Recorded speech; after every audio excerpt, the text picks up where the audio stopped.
तो स्वागत है तुम सबका वापस से हमारे YouTube चैनल के ऊपर, जहां पे हम बात करते हैं एनिमेशन, वीएफएक्स एंड गेमिंग के बारे में। अगर तुमने हमारा लास्ट वीडियो अगर नहीं देखा जो कि future of art and artist के ऊपर है, तो पहले उसको देख लो। उसकी लिंक तुम्हें यहाँ पे ऊपर कहीं पे तो मिल जाएगी, वहां पे जाकर तुम उसको देख सकते हो। आज का जो सेशन है ये रहेगा कुछ और भी डाउट्स के ऊपर। जैसे तुम में से बहुत सारे लोगों के डाउट्स क्लियर हो चुके रहेंगे कि एनिमेशन, वीएफएक्स एंड गेमिंग क्या होता है, लेकिन अब कुछ और भी डाउट्स रहेंगे, जैसे हम कौन है या फिर हम कहाँ से आए हैं। तो आज कुछ उसी के बारे में बात करेंगे। आज हम बात करेंगे जिज्ञासा के बारे में एंड हम क्या करते हैं। तो स्टार्ट करते हैं, जैसे हु आर या फिर हु वी आर। ओके, तो यहाँ पे हम देख सकते हैं जिज्ञासा। तो जिज्ञासा एक इंस्टीट्यूट है। बेसिकली जिज्ञासा बोले तो एक क्यूरियोसिटी। अब ये क्यूरियोसिटी क्यों है, या फिर तुम्हारे अंदर बहुत सारी क्यूरियोसिटी रहेगी in the field of VFX, gaming and animation. तो वैसे ही जो इंटरेस्ट या फिर हम कह सकते हैं जो क्यूरियोसिटी थी, वो मेरे इसमें भी थी। जब मैं खुद एक एनिमेशन स्टूडेंट था, मुझे बहुत सारे डाउट्स आए थे या बहुत सारे ऐसे परेशानियां आए थे। अब उसको टैकल करते करते बहुत सारा टाइम बीत गया। अब ये जो सारे प्रॉब्लम्स या फिर जो सारे डाउट्स जो मैंने फेस किए, मैं अभी सोचता हूँ कि ये जो सारे इश्यूज या फिर ये जो सारे प्रॉब्लम्स थे, अगर इनके बारे में अगर मुझे पहले से पता रहता तो आज कुछ जो या फिर जो मेरी ग्रोथ थी वो कुछ ज्यादा जल्दी हो जाती। तो यही जो थॉट था या फिर जो मेरा सिखाने का पैशन था, इसकी वजह से एक नया ड्रीम का एक बर्थ हुआ, जो कि ड्रीम था जिज्ञासा का। तो यहाँ पे जो हमारा मेन विजन क्या है या फिर जो हमारा गोल क्या है, कि जो अभी न्यू आर्टिस्ट है या फिर जो स्टूडेंट्स है जिनको आर्टिस्ट बनना है इन कोई भी फील्ड, वो हो सकता है एनिमेशन का रहेगा, वीएफएक्स, गेमिंग या फिर मे बी ग्राफिक्स का भी। तो इन बच्चों को या फिर इन स्टूडेंट्स को एक प्रॉपर गाइडेंस देके ये जो इंडस्ट्री है इसमें हमें इनको ग्रो करना है।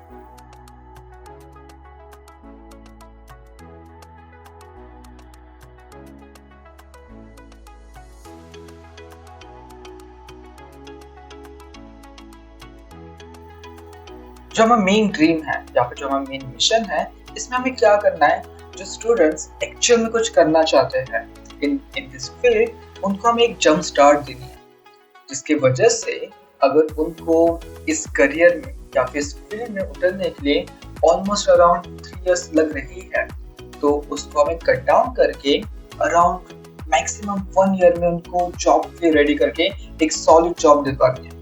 ओके, तो ये करने के लिए हमारे पास कुछ चॉइसेस है या फिर हम प्रोवाइड क्या करता है। Like now you have freedom to choose what you want to learn and master it. Basically क्या होता है, जब हम किसी भी एक स्टूडियो में या फिर कॉलेजेस में एडमिशन लेने के लिए जाता है, तो मे बी हो सकता है तुम्हें एक सॉफ्टवेयर सीखना है, और वो कोई भी हो सकता है। लाइक तुम्हें मैक्स या फिर माया सीखना रहेगा, या फिर तुम्हें एक एनिमेशन सीखना है।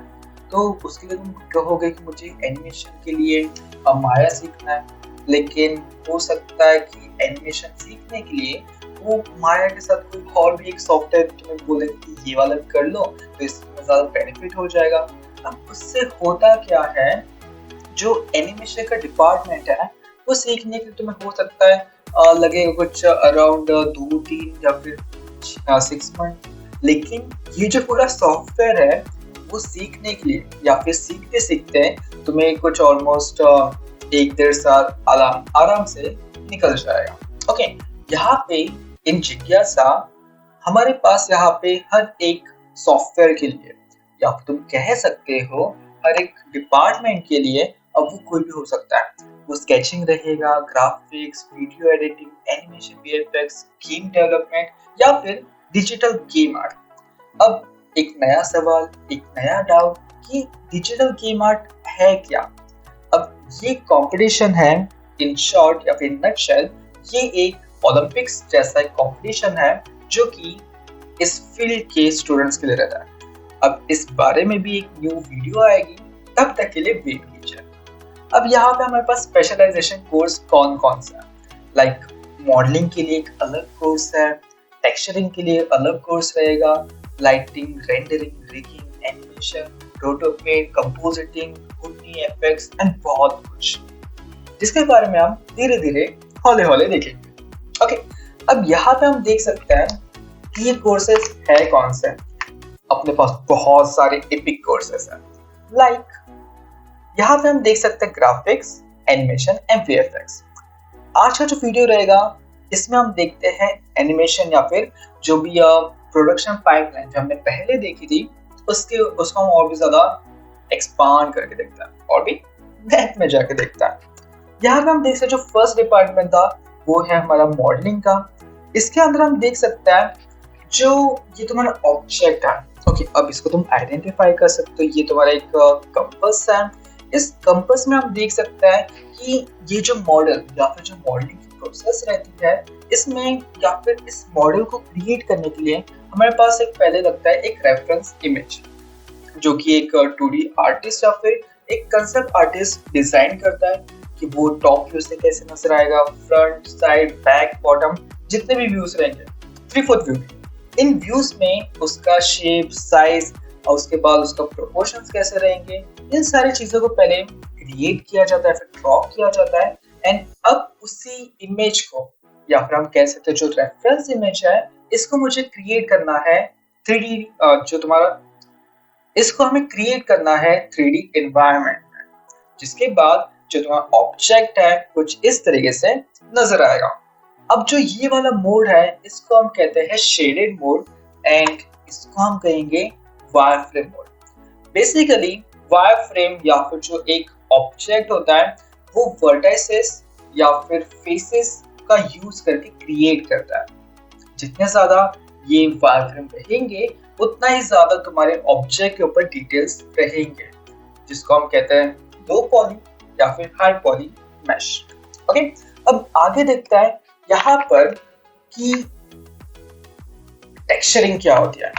तो बेसिकली टेक्सचरिंग क्रिएट करने से पहले या फिर तुम्हें किस टाइप की टेक्सचरिंग क्रिएट करनी है, बेसिकली वो जो ऑब्जेक्ट है उसकी एज क्या रहेगी, वो अभी अभी ब्रांड न्यू तुम एक शोरूम में से लेके आए हो या फिर तुम उसको कुछ 1 महीना, 2 महीने, 3 महीने से पहन रहे हो या फिर उसको भी एक अरसा हो गया। अब अगर उस ऑब्जेक्ट को या फिर वो जो भी एक घड़ी रहेगी उसको एक अरसा हो गया, ओके, तो उसमें क्या होगा, इस तरीके से कुछ स्क्रैचेस नजर आएंगे।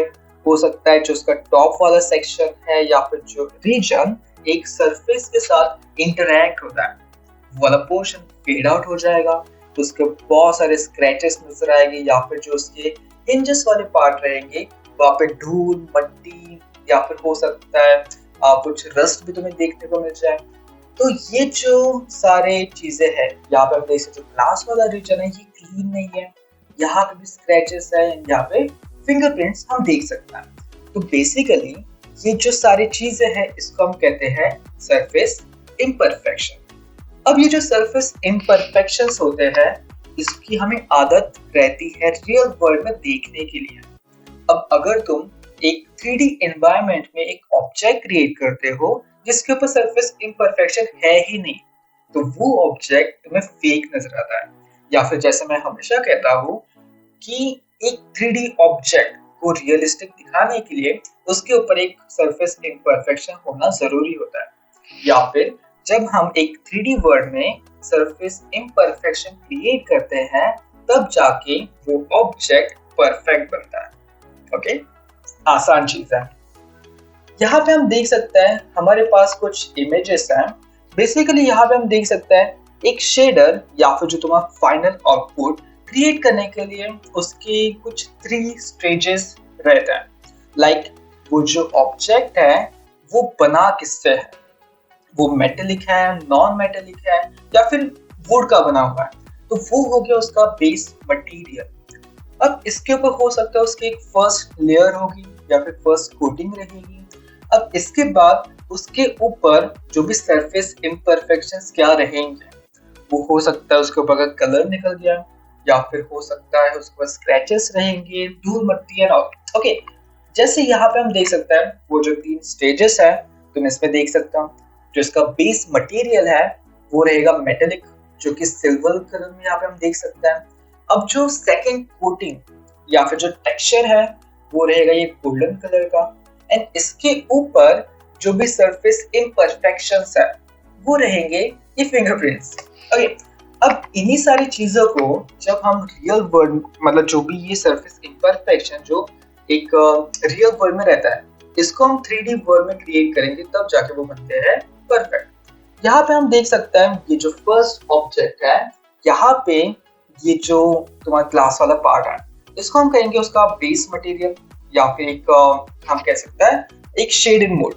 नेक्स्ट वाली इमेज में हम देख सकते हैं यहाँ पर जो ये वाली इमेज है, इसमें हमने क्या किया है कि उसका बेस मटेरियल क्या रहेगा, लाइक वो ट्रांसपेरेंट रहना चाहिए या फिर वो एक ऐसा ग्लास जैसा एक मटेरियल चाहिए। अब इसके बाद क्या होगा, हमें कुछ सरफेस इम्परफेक्शंस ऐड करना है, लाइक उसके ऊपर हो सकता है कुछ स्क्रैचेस आ जाएंगे, या फिर उसके ऊपर कुछ डस्ट रहेगा, या फिर यहाँ पे हम देख सकते हैं एक फिंगरप्रिंट का भी एक निशान यहाँ पे हम देख पा रहे हैं। अब इसके बाद हो सकता है कुछ और भी हमें उसमें एक स्टोरी टेलिंग ऐड करनी है, जिससे वो और भी ज्यादा एक अपीलिंग या फिर इंटरेस्टिंग नजर आए। तो उसके लिए हमने यहाँ पे ऐड किया कुछ ब्लड को। अब इसकी जो एज है, अभी ये लग रहा है कि जैसे वो फ्रेश है, वो ब्लड भी फ्रेश है, अभी किसी का अंगूठा कटा है, उसके बाद उसका जो ब्लड है यहाँ पे हम देख पा रहे हैं। अब मान लेता है ये जो कंपास है वो जमीन के ऊपर पड़े पड़े हो सकता है कुछ 2-3 महीने बीत गए। अब इसमें क्या होगा, जो भी डर्ट रहेगा या फिर कुछ भी धूल मिट्टी रहेगी वो उसके कॉर्नर्स में जमा हो जाएगी, तब जाके वो ऑब्जेक्ट कुछ इस तरीके से रहेगा। एंड इसी प्रोसेस को हम यहाँ पे मतलब हम कह सकते हैं कि एक स्टोरी टेलिंग उसमें रहनी चाहिए, लाइक वो ऑब्जेक्ट किसका रहेगा, उसकी एज क्या रहेगी, या फिर उसके साथ क्या हादसा हुआ रहेगा। ये सारी चीजें तुम्हारे टेक्सचरिंग में रहनी चाहिए। ओके, अब आगे हम देखते हैं टेक्सचरिंग के बाद जो डिपार्टमेंट आता है वो रहता है तुम्हारा लाइटिंग एंड रेंडरिंग का। तो स्टार्टिंग में हमने देखा मॉडलिंग, उसके बाद टेक्सचरिंग, एंड अब लाइटिंग एंड रेंडरिंग में हम क्या करता है, जो तुम्हारा ऑब्जेक्ट था जिसको तुमने पहले मॉडल किया, उसके बाद तुमने उसको टेक्सचरिंग की, और फाइनली तुम्हें क्या करना है, उसके ऊपर लाइटिंग करके रेंडरिंग करनी है। बेसिकली जो भी तुमने उसका टेक्सचरिंग या फिर कलरिंग की है वो फाइनली कैसा दिखेगा वो हम आउटपुट निकालते हैं लाइटिंग एंड रेंडरिंग में। अब इसका बेस्ट एग्जांपल हम कुछ ऐसे कह सकते हैं कि जो कलर्स रहते हैं वो बहुत सारी चीजें कन्वे करता है, लाइक हमें ऑडियंस को क्या कन्वे करना है, उनको क्या फील होना चाहिए, इसमें लाइटिंग का या फिर जो लाइट्स के जो कलर्स होता है इनका बहुत बड़ा हाथ रहता है। लाइक इसमें हम देख सकते हैं यहाँ पे जो सीन है इसमें एक सस्पेंस क्रिएट करने के लिए एक वार्म या फिर एक ऑरेंज कलर का यूज किया है। उसके नीचे जो वॉली की मूवी है इस वाले पार्ट में या फिर जो ये वाला जो शॉट है इसमें पूरा अंधेरा है, जिसमें से एक छोटा सा ग्रीन लाइट नजर आ रही है, जिसकी वजह से एक सस्पेंस या फिर हम कह सकते हैं एक मिस्टीरियस फील उसमें क्रिएट हो रहा है। ओके, अब ये यहाँ पे हम देख सकते हैं एक कलर व्हील जिसको 2 पार्ट्स में डिवाइड करते हैं। एक रहता है तुम्हारा warm colour and second cold colour. अब हर एक कलर का अपना अपना एक मीनिंग रहता है, जिससे ऑडियंस को तुम्हें क्या कन्वे करना है हम कर सकते हैं। कलर्स बहुत पावरफुल रहता है। लाइक इस वाले सेक्शन में हम देख सकते हैं warm colours and cold colours.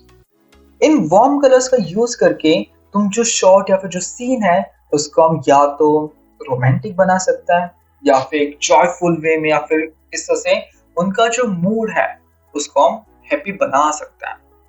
जो सेकंड वाली इमेज है इसमें हम देख सकते हैं जो ये इमेजेस है इनके जो कलर्स हल्के से इस तरह से डीसैचुरेटेड क्रिएट किए हुए हैं, उससे क्या होता है जो ऑडियंस को या फिर जो ऑडियंस का जो मूड है वो इस तरह से हल्का सा लो हो जाता है। या फिर एक सीन है जिसमें हमें दिखाना है कि जो कैरेक्टर्स है वो अपसेट है, फ्रस्ट्रेटेड है या फिर सैड रहेंगे, तो इन कोल्ड कलर्स का या फिर डीसैचुरेटेड कलर्स का यूज करके हम वैसा वो कन्वे कर सकते हैं। अब इसके बाद यहाँ पे हम देख सकते हैं जो इसके आगे का डिपार्टमेंट है वो बेसिकली रहता है रिगिंग का। ओके, जो कि मेरा फेवरेट है। तो रिगिंग थोड़ा सा टेक्निकल रहता है, जिसमें जो कैरेक्टर तुम्हारे पास है उसमें स्केलेटन रहेंगे। अब ऑब्वियसली जो हमें खुद की बॉडी है इसमें भी स्केलेटन है, जिसकी वजह से हम हमारे बॉडी की या फिर जो बॉडी के पार्ट्स है इसको हम मूव कर सकते हैं। अब हमारी बॉडी में रहते हैं बहुत सारे बोन्स, ओके, जो कि रहते हैं अराउंड 206। ओके, अब ये जो 206 बोन्स है इन सभी को हमें ऐड करने की जरूरत नहीं रहती। बेसिकली जो जॉइंट्स या फिर जो मेन बॉडी के पार्ट्स हैं, लाइक यहाँ पे हम देख सकते हैं हमारे पास एक कैरेक्टर है। अब मान लेते मुझे क्या करना है, इसका जो हाथ है इसको मूव करना है। तो यहाँ पे हम देख सकते हैं शोल्डर, उसका एल्बो एंड रिस्ट। अब अगर मैं रिस्ट को पकड़ के इसको ऊपर की तरफ मूव करता हूँ, आगे की तरफ मूव करता हूँ, तो हम देख सकते हैं इससे हम कैरेक्टर को मूव दे सकते हैं। से हाय, ओके, तो इस तरह से वो भी हाई कर रहा है या फिर हो सकता है उसको डांस करने का भी मन कर रहा है। तो ये जो कंट्रोलर्स है या फिर जहां पे भी हमने वो जॉइंट्स को प्लेस किया है उनका यूज करके हम उसमें एक मूवमेंट को ऐड कर सकते हैं। अब रिगिंग करने के बाद जो ये कैरेक्टर है वो जाएगा आगे एनिमेशन वाले डिपार्टमेंट में। तो यहाँ पे हम आगे देखते हैं एनिमेशन में। ओह, टूथलेस ऊपर क्या कर रहा है, नीचे आके अपने दो मिला। ओके, तो यहाँ पे हम देख सकते हैं एनिमेशन में क्या होता है कि जो कैरेक्टर तुमने वहां पे क्लिक किया है वो जाता है आगे एनिमेशन वाले डिपार्टमेंट में। इसमें जो कैरेक्टर हमारे पास है इसमें हमें ऐड करना पड़ता है एक सोल, जिससे वो जिंदा हो जाए। जिंदा होने के बाद तुम्हें अगर उसको इस तरह से मूव करना है, इस तरह से उसको हिप हॉप डांस करवाना है, तो वो हम कर सकते हैं। तो बेसिकली जो भी तुम एक स्क्रीन के ऊपर देखते हो कि वो कैरेक्टर इस तरह से जंप कर रहा है, डांस कर रहा है, या फिर हो सकता है वो जो बातें कर रहा है या फिर सॉन्ग कह रहा है, कुछ इस तरीके से। तो ये जो सॉन्ग रहेगी या फिर जो डायलॉग्स रहेंगे, ये सारी चीजें एनिमेशन वाले डिपार्टमेंट में हम क्रिएट करते हैं। अब जो लास्ट डिपार्टमेंट है आगे बढ़ते हैं वहां पर। बाय टुटलेस। ओके, तो यहाँ पे हम देख सकते हैं जो लास्ट डिपार्टमेंट है वो है तुम्हारा एफएक्स एंड डायनामिक्स। ओके, इसमें हम देख सकते हैं यहाँ पे बहुत सारी चीजें रहती है। बेसिकली एफएक्स या फिर एफएक्स एंड डायनामिक्स में यहाँ पे हम देख सकते हैं पार्टिकल सिमुलेशन रहता है। उसके बाद यहाँ पे हम देख सकते हैं जैसे क्लाउड्स, कलरफुल क्लाउड्स ऊपर जा रहे हैं, या फिर कुछ डिस्ट्रक्शन रहेगा कुछ इस तरीके से, जिससे वो जो हाउस है वो इस तरह से कोलैप्स हो रहा है, मे बी अर्थक्वेक के आने की वजह से, या फिर हो सकता है ऊपर से एक बॉम्ब आ जाए जिसकी वजह से वो जो हाउस है वो इस तरह से पूरी तरह से तहस महस हो जाए। अगेन हो सकता है कुछ वाटर सिमुलेशन है, यहाँ पे हम देख सकते हैं कुछ इस तरीके से तुम्हें इस तरह से तूफान लाना है, सुनामी लानी है, वो सारी चीजें एफएक्स आर्टिस्ट क्रिएट करता है। बेसिकली एफएक्स आर्टिस्ट कुछ इस तरीके से रहते हैं उनके प्राइम फॉर्म में। जो आर्टिस्ट इस तरह से वाटर सिमुलेशन, फायर, सॉइल या फिर क्लॉथ या फिर जो भी विंड रहेगा, ग्रेविटी रहेगी, उन सभी को इस तरीके से मैनिपुलेट कर सकता है। तो ये हो गया तुम्हारा प्रोडक्शन का डिपार्टमेंट या फिर प्रोडक्शन की पाइपलाइन। इसके बाद यहाँ पे हम देख सकते हैं वीएफएक्स एंड ग्राफिक्स। तो आज के लिए इतना ही।